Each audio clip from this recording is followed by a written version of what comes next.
지금 QLD TQQQ 들고 계신 분들, 오늘 장 보시고 손이 덜덜 떨리셨을 겁니다. 다우, 나스닥, S&P 500이 동시에 밀리는데 더 무서운 건 장 막판까지 낙폭을 못 줄이고 계속 흘러내렸다는 점입니다. 그런데 여기서 중요한 건 다같이 무너진 게 아니라는 겁니다.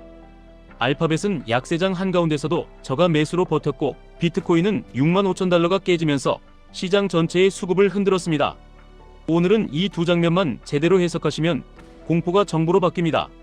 그리고 그 정보가 바로 QLD TQQQ를 언제, 어떻게, 어떤 각도로 잡아야 하는지 답이 됩니다. 먼저 오늘 시장의 핵심은 이겁니다. 펀더멘털이 갑자기 죽어서가 아니라 심리와 수급이 동시에 말라붙었다는 것. 그 심리와 수급을 가장 빨리 보여주는 게 비트코인입니다. 비트코인은 펀더멘털로 설명할 게 별로 없다고들 하죠. 맞습니다. 그래서 더 무섭습니다. 설명이 안 되는 자산이 수급이 꼬이는 순간 시장에서 가장 먼저, 가장 크게, 가장 빨리 던져집니다. 그리고 그 던짐이 주식으로 옮겨붙습니다. 왜냐하면 요즘 시장은 현금이 부족해지면 제일 먼저 위험자산부터 정리하거든요. 비트코인이 내려가면 내려갈수록 누군가는 마진콜을 막고 누군가는 레버리지를 줄이고 누군가는 리스크를 자동으로 낮춥니다.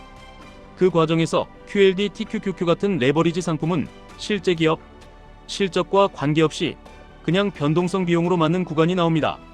그런데 오늘 또 하나 시장을 때린 게 뭐였냐면 기술주 밸류에이션 불안입니다.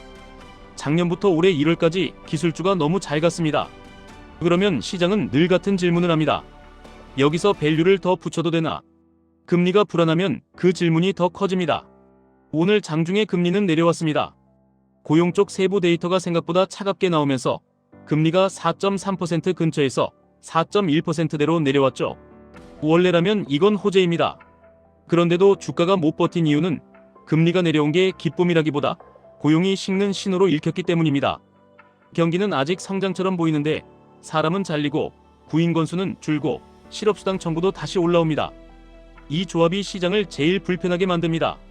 성장인데 고용이 안 좋다? 그러면 기업은 더 효율화합니다. 효율화는 결국 AI로 갑니다. 그러면 다시 KPX가 늘어납니다. 그런데 시장은 갑자기 겁을 먹습니다. 돈을 이렇게 쓰는데 진짜 수익이 따라올까? 여기서 오늘 뉴스레터에 나온 장면이 아주 중요합니다. 알파벳과 아마존이 KPX를 크게 이야기했습니다. 예전에는 빅테크가 돈을 더 쓴다. 그럼 미래에 더 커진다. 이런 해석이 많았습니다. 그런데 지금은 돈을 더 쓴다. 그럼 비용 부담이 커진다. 이런 해석으로 바뀌었습니다. 같은 숫자를 보고도 해석이 바뀌었다는 건 펀더멘털이 아니라 심리가 바뀌었다는 뜻입니다. 심리가 바뀌면 같은 실적도 주가가 다르게 움직입니다. 오늘 아마존이 애프터마켓에서 크게 흔들린 게 그 장면이죠. 매출이 예상보다 높아도 이익이 살짝 미스가 나도 시장은 숫자보다 내러티브를 봅니다. 그리고 지금 내러티브는 돈은 쓰는데 이익은 언제 오나입니다. 그런데 여기서 반전이 하나 있습니다. 알파벳은 장 초반에 크게 밀렸다가 낙폭을 다 말아올렸습니다. 지수가 그렇게 빠지는 날 시총 최상단 종목이 그런 움직임을 보였다는 건 그냥 강하다는 뜻입니다. 왜 강했을까요? 실적이 좋아서도 맞습니다. 그런데 더 본질은 알파벳은 비용을 통제할 수 있는 카드가 있다는 믿음이 있기 때문입니다. 바로 자체 칩, TPU입니다. 시장이 지금 제일 궁금해하는 건 누가 칩 쇼티지를 더 잘 버티느냐, 누가 공급 제약 속에서 비용을 덜 아프게 맞느냐입니다.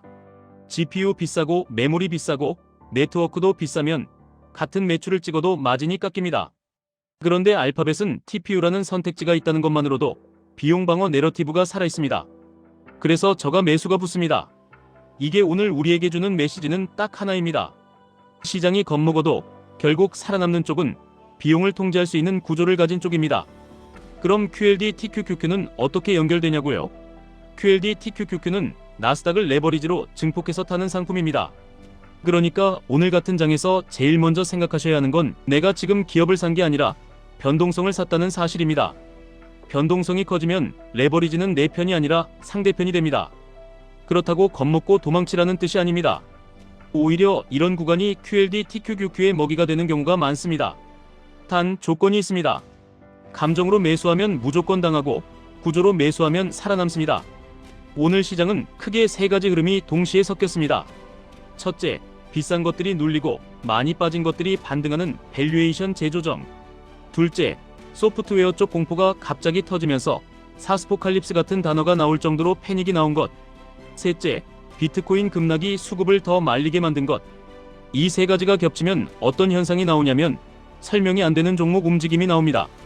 로블록스가 급등하고 레딧이 오르고, 한쪽에서는 소프트웨어가 무너지고 한쪽에서는 연료전지 같은 쪽이 실적으로 급등합니다. 이건 시장이 합리적으로 가격을 매기는 상태가 아니라는 뜻입니다. 합리적이면 같은 내러티브에서 같이 움직여야 하거든요. 그런데 지금은 공포 속에서 돈이 갈 곳을 찾는 상태입니다. 그래서 오늘은 종목보다 분위기, 그리고 그 분위기를 만드는 수급을 보셔야 합니다. 소프트웨어 공포 이야기도 짚고 가겠습니다. 요즘 시장이 소프트웨어를 왜 이렇게 두들기냐? 이유는 단순합니다. AI가 소프트웨어 엔지니어링을 대체할 거라는 공포가 실제 데모와 제품으로 체감되기 시작했기 때문입니다. 어떤 분들은 이제 6개월에서 12개월 안에 소프트웨어 개발 전 과정을 처리할 수 있다고까지 말합니다. 그러면 시장은 극단으로 갑니다. 소프트웨어가 망한다. 그런데 여기서 중요한 반박이 있습니다. AI가 소프트웨어 회사를 완전히 대체한다는 건 비논리적이다. 이런 말도 나오죠. 왜냐하면 실제로 AI가 뭔가를 해내는 방식은 소프트웨어를 없애는 게 아니라 소프트웨어를 더 빠르게 쓰게 하는 방향이기 때문입니다. 즉, 소프트웨어는 없어지는 게 아니라 재편됩니다. 문제는 그 재편이 누구에게 이득이냐는 겁니다. 그래서 지금 시장은 아직 정리도 되기 전인데 그냥 공포로 다 때립니다. 이 공포가 언제 풀리냐? 결국 대형 소프트웨어 기업들의 다음 실적, 세일즈포스, 서비스나우, 워크데이 같은 곳에서 수요가 진짜 꺾였는지 확인하는 순간부터 시장의 놀란 가슴이 조금씩 가라앉을 겁니다. 그 전까지는 변동성이 계속 나올 수 있습니다. 그럼 이 구간에서 QLD, TQQQ를 어떻게 해야 하느냐? 여기서부터가 진짜 실전입니다. 제가 오늘 드릴 전략은 하나입니다. 한 번에 결론 내리지 마시고 단계로 나누십시오. 레버리지 상품은 정답을 맞히는 게임이 아니라 생존을 확보한 사람이 마지막에 가져가는 게임입니다. 첫 번째, 기준을 한 줄로 잡으셔야 합니다. 나스닥이 아니라 QQQ의 흐름을 기준으로 잡으십시오. 왜냐하면 레버리지 상품은 신호가 늦게 나옵니다. 본체가 먼저 무너지고 레버리지가 더 크게 무너집니다. 그러니까 본체 신호를 기준으로 들어가야 합니다. 특히 21선 같은 짧은 추세선 혹은 최근 스윙 저점 구간이 무너질 때 QLD, TQQQ는 과장되게 흔들립니다. 그 과장을 이용하는 게 핵심입니다. 두 번째, 매수는 3번으로 나누십시오. 한 번에 풀매수하면 비트코인 같은 수급 쇼크가 한 번 더 올 때 계좌가 멘탈과 함께 찢어집니다. 그래서 저는 이런 구간에서 1차는 공포가 터질 때, 2차는 변동성이 진정되며 바닥을 다지는 시그널이 나올 때, 3차는 반등이 확인된 뒤에 이렇게 가져가시는 걸 권합니다. 여기서 핵심은 3차를 꼭 남겨두는 겁니다. 많은 분들이 바닥에서 다 사고 싶어 합니다. 그런데 바닥은 신이 정하는 게 아니라 수급이 정합니다. 수급이 정하는 바닥은 확인이 되고 나서야 바닥입니다. 그 확인을 사는 3차가 계좌를 안정시킵니다. 세 번째, 현금은 옵션이 아니라 생명줄입니다. 지금 시장이 무서운 건 악재가 한 방이라서가 아니라 악재가 연속으로 끊기지 않고 이어진다는 점입니다. 연준 의장 바뀐다더라. 금리가 불안하다. 지정학 리스크가 왔다 갔다 한다. 소프트웨어가 망한다는 공포가 터졌다. 비트코인이 무너졌다. 이런 흐름에서 한 번 더 던질 재료는 언제든 나올 수 있습니다. 그래서 현금을 남겨두는 사람만 다음 기회를 잡습니다. 레버리지 상품에서 현금은 수익률을 낮추는 게 아니라 다음 매수의 총알을 유지해주는 장치입니다. 네 번째, 오늘 알파벳에서 배운 걸 QLD, TQQQ에도 그대로 적용하십시오. 시장은 지금 KPEX를 두려워합니다. 그런데 현실은 KPEX가 늘어나는 산업은 여전히 AI 인프라입니다. 데이터 센터는 더 필요합니다. 전력, 냉각, 네트워크, 반도체, 메모리, 패키징, 이런 것들이 계속 따라갑니다. 심리가 눌러도 인프라는 사라지지 않습니다. 그래서 지금은 AI가 끝났다는 시간이 아니라 AI가 너무 커져서 투자 규모가 부담으로 보이는 과도기입니다. 과도기에서는 흔들립니다. 흔들릴 때 QLD, TQQQ는 과장되게 빠집니다. 그 과장 구간에서 구조적으로 분할 매수하는 사람이 결국 가져갑니다. 다섯 번째, 비트코인을 무시하지 마십시오. 비트코인이 무너질 때는 주식이 이유 없이 같이 맞는 구간이 생깁니다. 그때 가장 위험한 행동은 주식에 논리를 붙이면서 내가 틀렸다고 결론 내리는 겁니다. 오히려 그때는 논리보다 수급이라는 사실을 인정하고 매수 단계를 기다리는 게 맞습니다. 비트코인이 65,000달러 아래로 내려간 뒤에 시장이 추가로 흔들릴 수 있다는 가능성은 열어두셔야 합니다. 그래서 오늘 밤, 내일, 다음 주 이런 식으로 계속 체력을 소모시키는 장이 나올 수 있습니다. 그럴수록 QLD TQQQ는 짧게 보면 지옥인데 길게 보면 기회가 커집니다. 단 살아남는 방식으로 들어가야 합니다. 여기서 많은 분들이 궁금해하실 질문들을 미리 정리해 보겠습니다.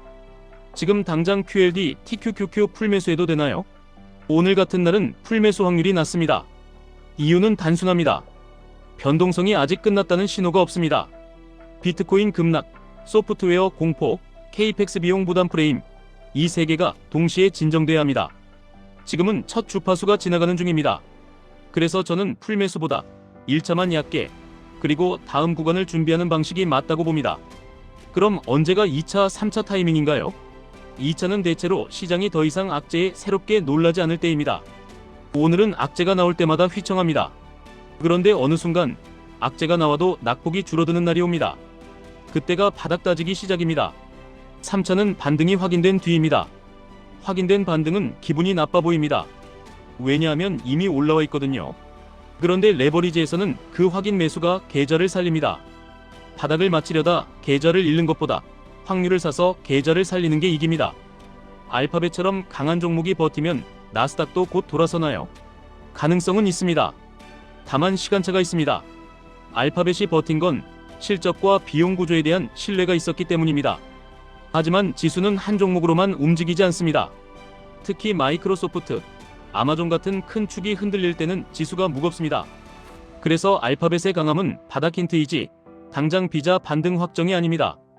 힌트는 힌트로 쓰고 확정은 확정으로 확인하셔야 합니다. 소프트웨어가 무너지면 나스닥은 끝 아닌가요? 지금은 과장된 공포가 섞여 있습니다. AI가 소프트웨어를 돕는 구간이 더 큽니다. 물론 어떤 영역은 대체가 빠르게 올 수 있고 그 과정에서 종목별로 희비가 갈립니다. 하지만 소프트웨어가 무너지면 인프라도 같이 무너진다. 이 논리는 아직 설득력이 약합니다. 오늘도 KPEX가 늘어난다고 이야기했고 TSMC는 일본에 투자도 합니다. 인프라는 이어질 가능성이 큽니다. 그래서 나스닥은 끝이 아니라 구성 내에서 리밸런싱이 일어나는 중이라고 보는 게 더 현실적입니다. 비트코인 급락이 주식에 얼마나 영향을 주나요? 직접적인 기업 가치보다 수급과 심리에 영향을 줍니다. 그리고 그 영향은 레버리지 상품에서 과장됩니다. 그래서 비트코인이 흔들릴 때는 주식도 더 크게 흔들릴 수 있다는 전제를 깔고 분할과 현금으로 대응하시는 게 맞습니다. 마지막으로 오늘 장을 한 문장으로 요약하면 이겁니다. 시장은 펀더멘털보다 비용과 수급의 공포에 반응하고 있습니다. 그 공포는 언젠가 끝납니다. 끝나는 순간은 누가 더 강한지, 누가 비용을 통제할 수 있는지, 누가 수요를 유지하는지 실적으로 정리되는 순간입니다. 그때까지 우리가 할 일은 단 하나입니다. QLD TQQQ를 감정으로 들이받지 말고 구조로 쌓아가셔야 합니다. 3번으로 나누고 기준은 본체로 잡고 현금은 생명줄로 남기고 확인 매수를 남겨두고 비트코인 수급 쇼크 가능성까지 열어두는 것. 이 5개만 지키시면 약세장 속에서도 기회는 분명히 잡힙니다. 투자 판단은 언제나 본인 책임입니다. 다만 공포가 커질수록 원칙이 있는 사람이 이깁니다. 지금은 원칙을 세울 시간입니다. 그리고 그 원칙은 QLD TQQQ 같은 레버리지에서 더 강력하게 작동합니다. 지금까지 1분 투자 하이젠버그였습니다.